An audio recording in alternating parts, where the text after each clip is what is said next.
a fofura viral do momento no TikTok. São elas, quem diria, as nossas capivaras. Um bichinho com uma carinha tão engraçada, com aqueles olhinhos apertados, parece que elas estão sempre desconfiadas. Pois depois da música Capybara virar trend global no TikTok, já era. Foi reproduzida uma vez atrás da outra, acompanhada, claro, dos memes e das dancinhas. No Japão, os cafés em Tóquio fazem sucesso com o tema capivara e eles até permitem que os clientes façam carinho nos animais enquanto eles tomam seus cappuccinos de caramelo. No Brasil, elas estampam camisas, elas dão forma a pastéis e são temas em quartos de bebê.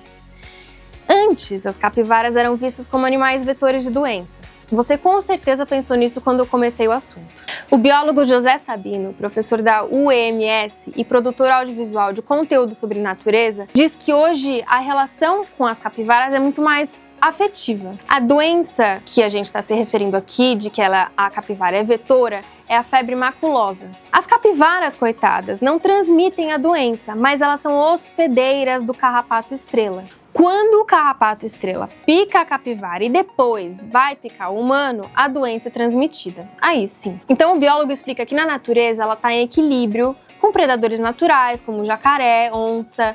Então agora que elas chegam num ambiente em desequilíbrio, causado pelo homem, elas não têm mais predador nas cidades e elas vão ocupar parques, rios, lagoas, e é onde essa doença se prolifera. Como elas estão acostumadas à presença humana, as capivaras passam por uma coisa chamada habituação, em que ela já não vê a gente mais como ameaça. É importante a gente lembrar aqui que nenhum animal silvestre deve ser tocado, porque caso elas se sintam ameaçadas, as capivaras podem morder com aquele dentão delas e vai ser feio. Mas não para por aí. Quando a gente conhece alguma coisa, se a gente se interessa por aquilo, a gente tende a respeitar mais aquele algo, aquele alguém. Então, bora conhecer mais sobre a capivara. A capivara, na lista vermelha de espécies ameaçadas, que é a maior fonte de informação do mundo sobre o estado de risco de extinção das espécies, animais, fungos e plantas, a capivarinha, ainda bem, corre baixo risco de extinção.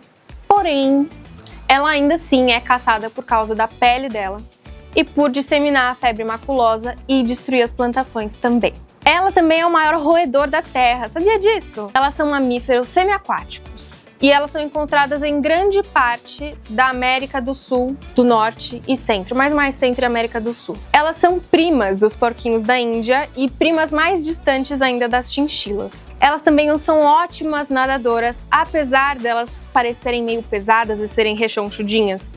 Os corpos delas são adaptados para a água, pasmem. Então, água, rios em florestas, savanas, pântanos. Os dedinhos delas, entre eles, tem aquela película, sabe, para remar. Então, ela nada muito bem e o pelo dela é longo e quebradiço. É perfeito para secar rapidinho em terra. Os olhinhos pequenos, os narizes e as orelhinhas bem aqui em cima da cabeça ajudam elas a ficarem alertas mesmo quando elas estão dentro da água, porque fica sempre assim aquela visãozinha submarino, sabe? E você sabia que, como outros roedores, os dentes da capivara nunca param de crescer? E aí ela tem que desgastar esses dentes em plantas aquáticas, gramíneas ou outras plantas que estejam abundantes. E elas também comem as próprias fezes de manhã. Mas é porque o cocô da capivara é rico em proteína por causa do alto número de micróbios que ajudam ela a digerir as refeições do dia anterior. Como as gramíneas que elas comem são muito difíceis de digerir, comer o cocô delas ajuda elas a digerir 2 vezes mais. Tirando a parte das fezes, eu aposto que agora você tem mais simpatia pela nova sensação mundial